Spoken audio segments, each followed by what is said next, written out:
காவிரி நதிநீர் பங்கீட்டு பிரச்சனை தமிழகத்தில் மிகப்பெரிய பிரச்சனையாக எழுந்திருக்கிறது.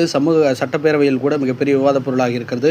இதற்கிடையே காவிரி நீர் ஒழுங்காற்றுக் குழுவின் 139வது கூட்டம் இன்று நடைபெற்றது. டெல்லியில் நடைபெற்ற இந்த கூட்டத்தில் கர்நாடகா, தமிழ்நாடு, கேரளா மற்றும் புதுவை மாநில அரசுகளுடைய அதிகாரிகள் கலந்து கொண்டனர். ஏற்கனவே காவிரியிலிருந்து ஆகஸ்ட் மாதத்திற்கு திறந்துவிட வேண்டிய தண்ணீர் குறித்து விவாதிக்கப்பட்டது. தமிழ்நாட்டுக்கு ஆகஸ்ட் மாதம் கர்நாடகத்திலிருந்து காவிரியிலிருந்து குறிப்பாக 45.5 டிஎம்சி தண்ணீர் திறந்துவிட வேண்டும். ஜூன், ஜூலை மற்றும் ஆகஸ்ட் மாதங்களில் தமிழ்நாட்டிற்கு காவிரியிலிருந்து 88 டிஎம்சி தண்ணீர் கர்நாடக அரசு திறந்துவிட வேண்டும். ஆனால் இதுவரை 10 டிஎம்சி தண்ணீர் மட்டுமே கர்நாடகா தமிழ்நாட்டிற்கு திறந்திருக்கிறது.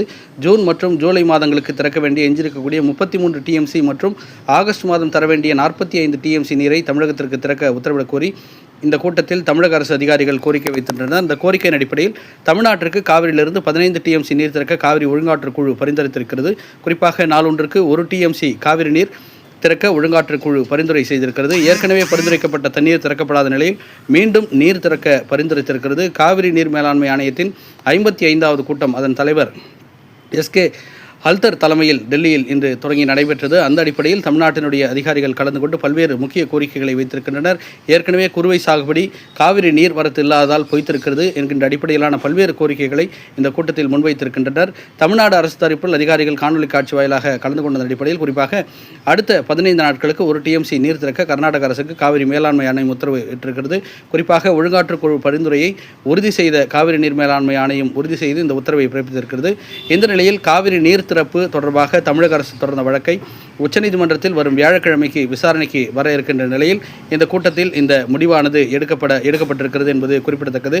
ஏற்கனவே குறுவை விவசாயிகளுக்கு போதிய நதிநீர் பங்கீடு இல்லாததால் காவிரி நீரிலிருந்து உபரி நீர் கபினி அணையிலிருந்து திறந்துவிடப்பட்டிருக்கிறது. இருந்தாலும் கூட அங்கு காவிரியில் நமக்கு வழக்கமாக ஆணையத்தின் அடிப்படையில் திறந்து விட வேண்டிய நீரானது முழுமையாக திறந்து விடப்படவில்லை என்கின்ற குற்றச்சாட்டும் தமிழக சட்டப்பேரவையில் மிகப்பெரிய பிரச்சனையாக இருக்கிறது.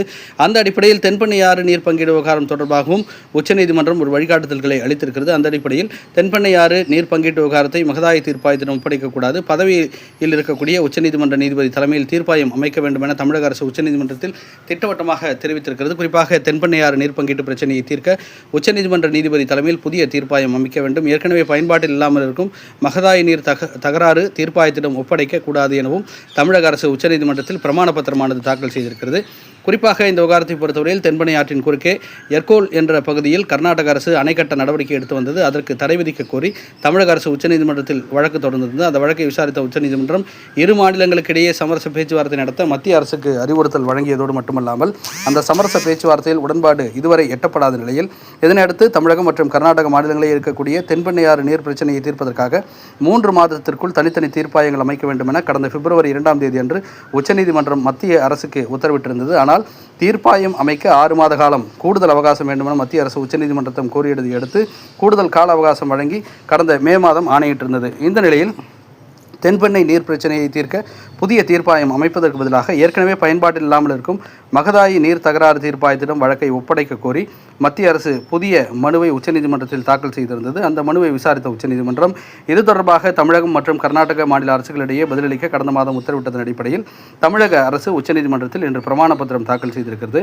இதில் தென்பெண்ணை ஆறு நதிநீர் பங்கீட்டு விவகாரத்தை மகதாயி தீர்ப்பாயத்திடம் மாற்றக்கூடாது எனவும் தனி தீர்ப்பாயம் அமைக்க வேண்டும் என்றும் குறிப்பிடப்பட்டிருக்கிறது. ஏனெனில் நிரந்தரமான தனி தீர்ப்பாயம் அமைப்பது மட்டுமே சரியான தீர்வாக அமையும் எனவும் ஏற்கனவே உள்ள தீர்ப்பாயத்தை பயன்படுத்தும் போது அதன் தலைவர்கள் மற்றும் உறுப்பினர்கள் நியமனத்தின் உள்ள பல்வேறு சட்ட சிக்கல்கள் ஏற்படும் எனவும் தெரிவித்திருக்கின்றனர். குறிப்பாக மகதாய் தீர்ப்பாயத்தில் இருக்கும் தலைவர் மற்றும் உறுப்பினர்கள் ஓய்வு பெற்ற நீதித்துறை அதிகாரிகள் என்பதும் குறிப்பிடத்தக்கது.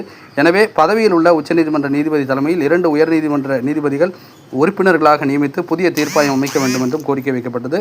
அல்லது உயர்நீதிமன்ற தலைமை நீதிபதியை தலைவராக கொண்டு 2 உயர்நீதிமன்ற தலைமை நீதிபதிகளாக இருக்கக்கூடிய உறுப்பினர்கள் என்ற அடிப்படையில் தீர்ப்பாயம் அமைக்க வேண்டும் என்றும் தமிழக அரசு பிரமாண பத்திரத்தில் வலியுறுத்தியிருக்கிறது.